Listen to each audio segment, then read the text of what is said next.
Well, I just wanted to, sorry, Scott, but I wanted to sort of say, so I'm so determined. Ricardo, this, when I think about, settled cases, things that are considered settled law, but yet get overturned, like Roe v. Wade, Dobbs decision, but that was long the reasoning behind Roe v. Wade, even among people who agree with abortion rights, has long been considered kind of, a lot of people have criticized the reasoning, the privacy rights thing, the underpinnings of how the court arrived at that back in 1973. But is that the case in the Hong decision? The 14th Amendment that was basically had freed slaves in mind after the immediate aftermath of the Civil War to make sure that we understood that they were citizens.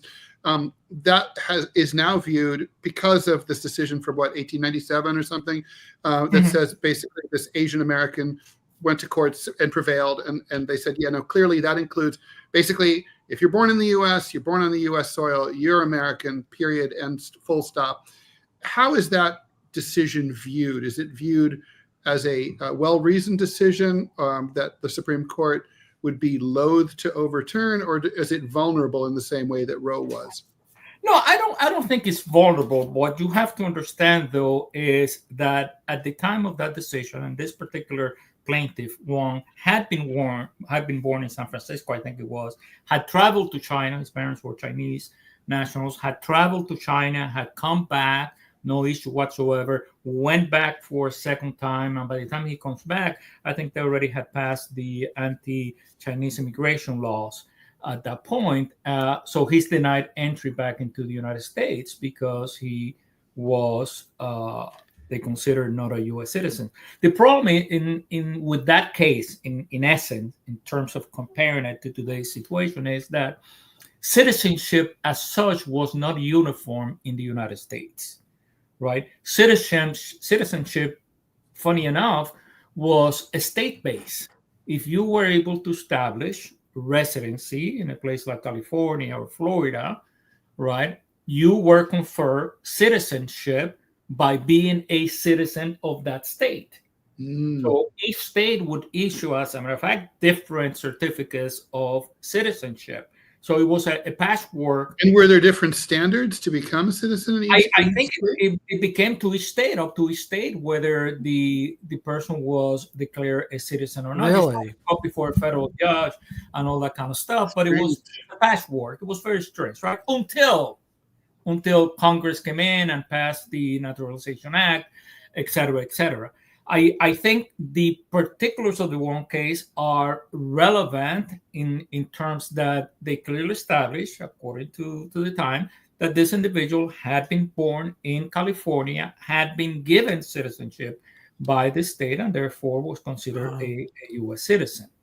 So I don't think that will be litigated too much. I think what will be litigated, and that is what the administration, I think, has put its weight behind, is the subject to the jurisdiction thereof.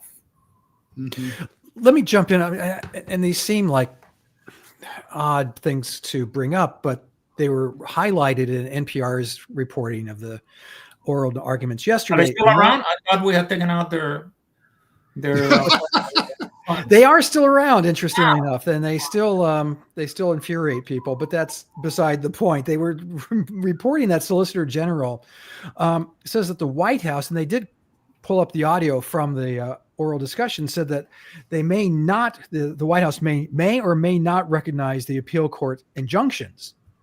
That's problematic. I mean, that is what you got to what.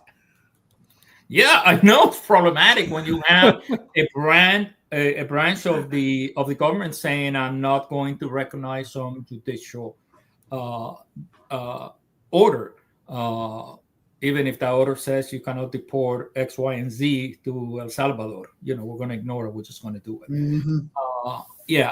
Look, the reality is, I think in the context that, and Sauer's a very intelligent man, right? He's super bright individual. I think the gist of what he was saying, and I think that was the gist of the questions that he was being asked, again, because of this issue of how far can an injunction be issued? So I think the context of the question was, if the second district issues an injunction, okay, against you enforcing an executive order, are you going to recognize it for the Second Circuit at least? Are you going to make sure that that order is not enforced within the second district? And of course, as every good lawyer, he's going to sort of couch his answer into, well, that's a hypothetical, or you can answer it. But in general, the practice of the Justice Department has been to respect and obey the injunctions within that district.